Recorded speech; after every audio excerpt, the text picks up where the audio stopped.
Good morning children. इदवाई college से मैं आपकी शाहीन मैम। आज इस ऑनलाइन क्लास में आपका फिर से स्वागत है। ये क्लास 10th की हिस्ट्री का सेकंड लेसन जो हम लोग पढ़ रहे हैं, भारत में राष्ट्रवाद, इसके 2 पार्ट हम लोग पढ़ चुके हैं और आज इसका पार्ट 3rd हम पढ़ेंगे और आज आपका ये पार्ट कंप्लीट हो जाएगा।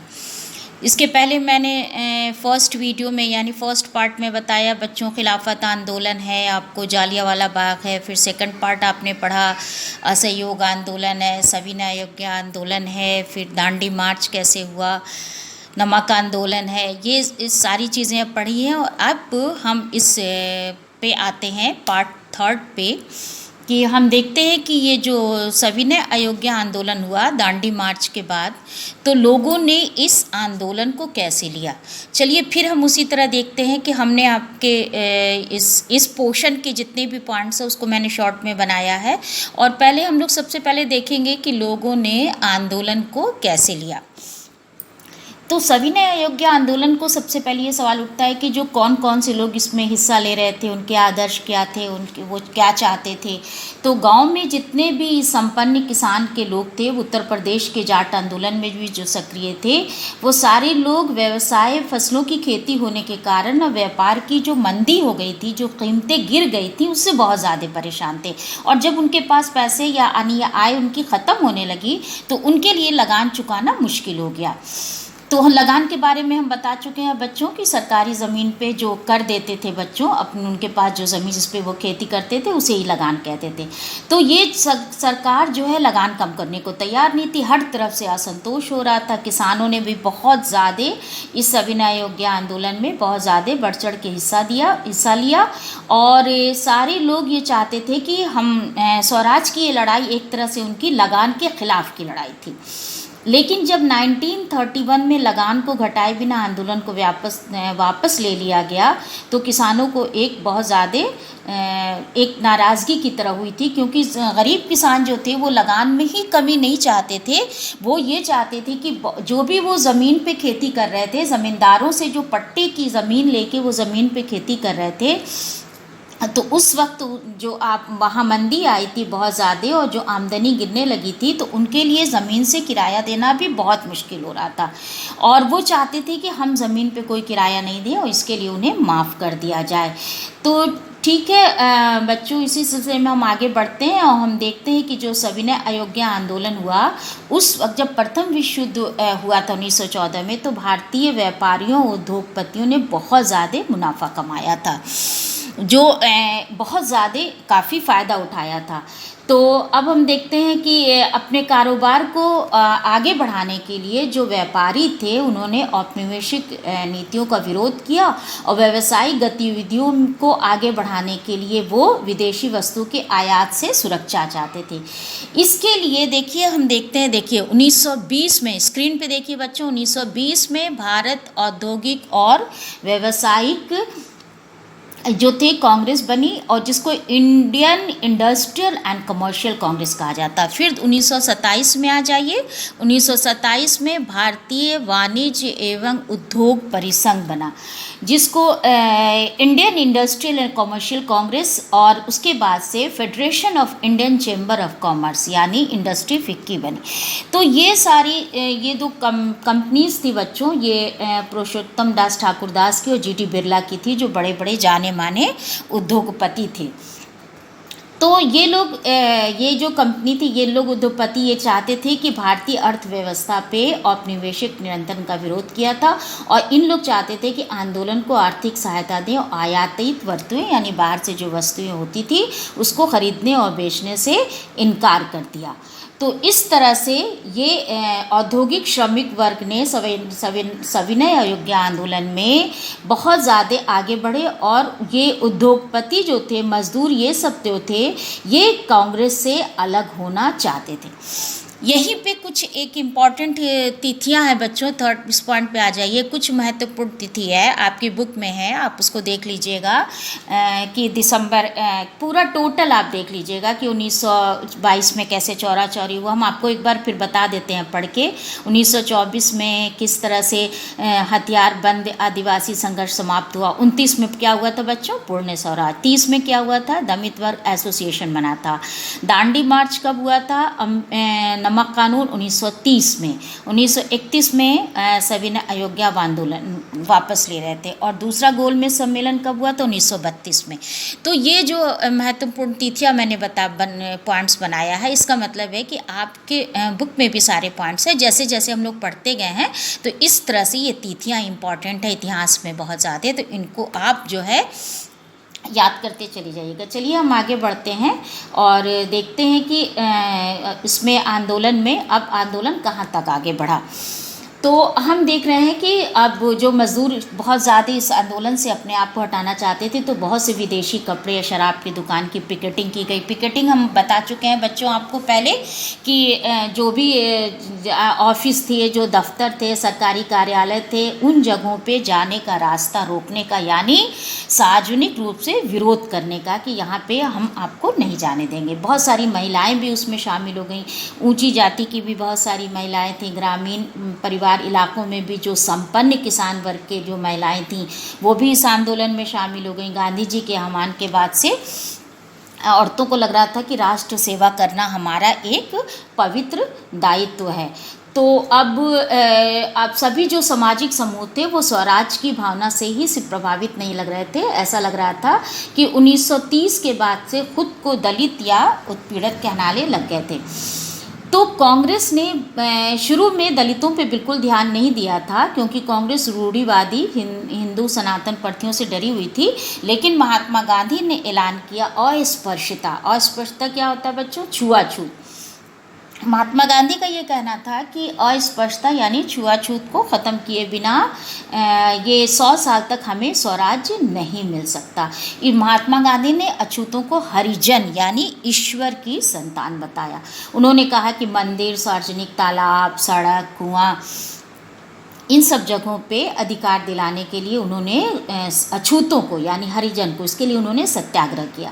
उन्होंने कहा कि जो खुद ही शौचालय वो साफ़ करने लगे। महात्मा गांधी की बात कर रहे हैं। उन्होंने ऊंची जातियों से आह्वान किया कि वो अस्पृश्यता के पाप को छोड़ दें। बहुत सारे दलित नेता थे, वो अपना एक राजनीतिक दल ढूंढना चाहते थे। शिक्षण संस्थाओं में भी आरक्षण के लिए आवाज़ उठाई गई। अलग अलग जगहों पे निर्वाचन क्षेत्र की आवाज़ उठाई गई कि दलितों को भी उसमें शामिल किया जाए। इस तरह से सविनय अयोध्या आंदोलन में दलितों की हिस्सेदारी बहुत कम दिखाई देती थी, लेकिन महाराष्ट्र और नागपुर में ये ज़्यादा थी, मजबूत थी।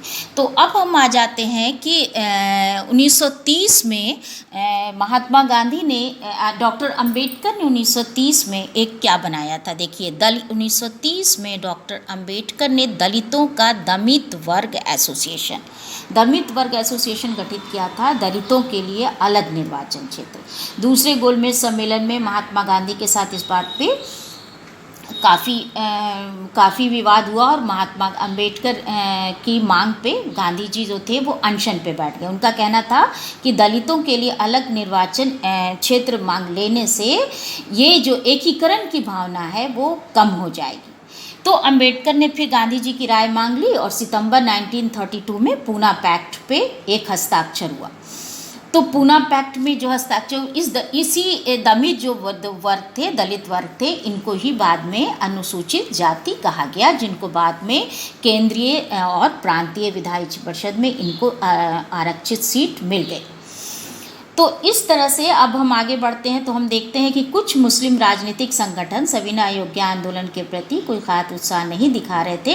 असहयोग आंदोलन और जो शुरू में खिलाफत आंदोलन हुआ था वो शांत पड़ गया था। तो मुसलमानों का बहुत बड़ा तबका जो था कांग्रेस से घट गया था, अलग हो गया था। तो कांग्रेस, हिंदू महासभा जैसे जो धार्मिक संगठन थे, इन लोगों की वजह से हिंदू मुसलमानों में जो संबंध खराब हो रहे थे, तो सांप्रदायिक टकराव हो रहा था। तो कांग्रेस और मुस्लिम लीग ने चाहा कि फिर से इसमें एक गठबंधन करें और 1927 में उन लोगों को ऐसा लगा कि अब ये एकता ख़त्म हो जाएगी। तो ये बहुत ज़रूरी है कि विधानसभा में जो प्रतिनिधित्व है इसमें कांग्रेस और मुस्लिम लीग पे अच्छी तरह से विचार किया जाए। इसमें जो मुस्लिम लीग के जो नेता थे बच्चों, मोहम्मद अली जिन्ना उनका नाम है। तो मोहम्मद अली जिन्ना का कहना था कि अगर मुसलमानों को केंद्रीय सभा में आरक्षित सीट दे दी जाए तो मुस्लिम बहुल प्रांत जहाँ पे हैं, जैसे बंगाल हैं, पंजाब हैं, इन सब जगहों में मुसलमानों की आबादी के हिसाब से प्रतिनिधित्व अगर दे दिया जाएगा तो मुसलमानों के लिए पृथक निर्वाचिका की मांग छोड़ने के लिए वो तैयार हैं कि हमें अलग से पृथक निर्वाचिका नहीं चलाए। ये कहना था मोहम्मद अली जिन्ना का। तो इस तरह से जो हम राष्ट्रवाद लेसन पढ़ रहे हैं बच्चों, उस लेसन में जो हम देख रहे हैं कि किस तरह से एक के बाद एक कितना आंदोलन हुआ, जिसमें मुख्य रूप से भूमिका निभा रहे थे हमारे महात्मा गांधी। और जो भी उसमें आगे जैसे जैसे सिचुएशन आ रही थी उसको सामना करने के लिए कैसे महात्मा गांधी ने क्या किया, उसी सिलसिले में हम आगे देखते हैं अभी कि कांग्रेस से जो मुसलमान कट गए थे, बहुत बड़ा तबका कट गया था, वो संयुक्त संघर्ष करने के लिए बिल्कुल तैयार नहीं था। बहुत सारे मुस्लिम नेता थे जो बुद्धिजीवी थे भारत में, वो अल्पसंख्यक के रूप में मुसलमानों की हैसियत बता रहे। उन्हें लग रहा था कि हिंदू बहुसंख्या जहाँ पे है वहाँ पे अल्पसंख्यकों की संस्कृति और पहचान खो जाएगी।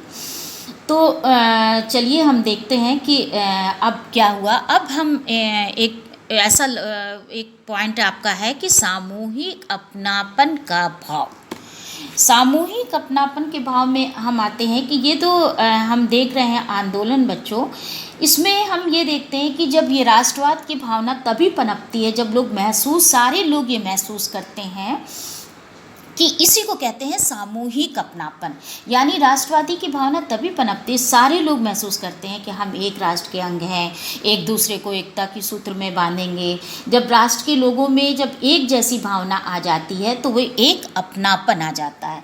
तो इस अपनापन के में देखिए आप इतिहास में बहुत से, हमने आपको पहले भी कई बार बताया है कि इतिहास जब भी कोई चीज़ आती है तो उसमें साहित्य और लोक साहित्य का बहुत ज़्यादा इम्पॉर्टेंट रोल रहता है। तो इतिहास, साहित्य, लोक कथाएँ लिखी गई, गीत लिखे गए, चित्र और प्रतीक आए, सभी ने मिलकर राष्ट्रवाद को साकार करने के लिए अपना बहुत बड़ा एक योगदान दिया।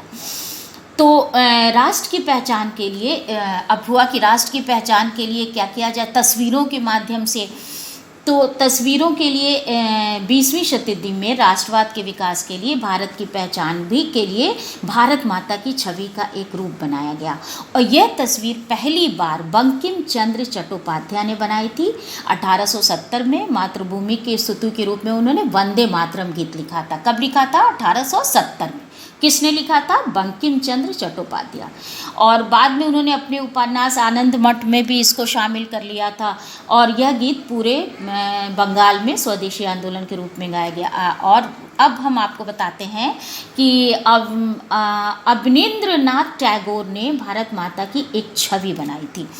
बच्चों, एक पेंटिंग थी, भारत माता को एक सन्यासी के रूप में दिखाया गया था और जिसमें वो शांत, गंभीर, दैवी और आध्यात्मिक गुणों से युक्त दिखाई देती हैं। उनको क्या कहा गया था? भारत माता। चलिए अब हम देखते हैं, स्क्रीन पे आप देखिए बच्चों, ये है भारत माता और इसको, इनकी तस्वीरों को, छवि को बनाया था अवनींद्रनाथ टैगोर ने 1905 में। तो 1905 में ये तस्वीर बनी और इस तरह से राष्ट्रवाद का जो प्रचार था वो लोक कथाओं को पुनर्जीवित करने के आंदोलन से भी बहुत ज़्यादा मजबूत हो गया। 19वीं सदी के आखिर में राष्ट्रवादियों ने भाट और चरण, इन लोग के द्वारा जो लोक कथाएँ होती थी, इन सब के माध्यम से ये लोग गांव-गांव में घूम के इसको पेश करते थे और अपनी परंपरागत संस्कृति को आगे बढ़ाते थे, गात के माध्यम से, गीत के माध्यम से, छवि के माध्यम से। तो इस तरह से हम देखते हैं कि भारत माता की छवि के रूप में भी और हर तरह से लोक कथाओं के माध्यम से राष्ट्रवाद को कैसे आगे बढ़ाया जा रहा था। मद्रास में नटेशा शास्त्री ने एक तमिल कथा लिखी थी जिसको कहते थे द फोकालोर्स ऑफ सदर्न इंडिया। इसमें तमिल लोक कथा के बारे में लिखा गया था। और इस तरह से ये आंदोलन धीरे धीरे बच्चों आगे बढ़ता चला गया। और 1921 में गांधी जी ने एक स्वराज का झंडा तैयार कर लिया। यह तिरंगा झंडा था, आप जानते हैं ये हमारा झंडा सफ़ेद, हरा और लाल था। और बाद में आगे बढ़ते हुए चले गए। फिर अंग्रेज़ों ने को लगा कि जो भारतीय हैं वो कला, वास्तुशिल्प, विज्ञान, गति आदि के क्षेत्र में बहुत तेज़ी से आगे बढ़ रहे हैं। तो इस तरह से इस राष्ट्रवादी इतिहास में भारत की महानता और उपलब्धियों पर गर्व करने, ब्रिटिश शासन की दुर्दशा से मुक्ति के लिए बहुत ज़्यादा संघर्ष किया, संघर्ष का माप अपनाया। और अब हम आते हैं कि हम किस तरह से निष्कर्ष इसका देखते हैं कि अंग्रेज़ों की सरकार में का जो गुस्सा अंग्रेज़ों के ख़िलाफ़ बहुत ज़्यादा बढ़ता चला जा रहा था। तो महात्मा गांधी की लीडरशिप में, महात्मा गांधी के नेतृत्व में कांग्रेस ने लोगों के असंतोष और परेशानियों को संगठित आंदोलन के रूप में इकट्ठा करने का प्रयास किया। और इस आंदोलन में हिस्सा लेने के लिए तरह तरह से लोग आगे बढ़े और अपनी अपनी आकांक्षाओं, अपेक्षाओं के साथ सभी लोगों ने हिस्सा लिया। और हमें जो राष्ट्र हमारा उभरा वो औपनिवेशिक शासन से मुक्ति की चाह करने वाला एक बहुत सारी आवाज़ों का एक पुंज था। तो अब ये आपका पाठ यहाँ पे समाप्त होता है और हम आपको जो कुछ क्वेश्चन लेंगे बच्चों, उन्हें आप कंप्लीट कर लीजिएगा। Thank you.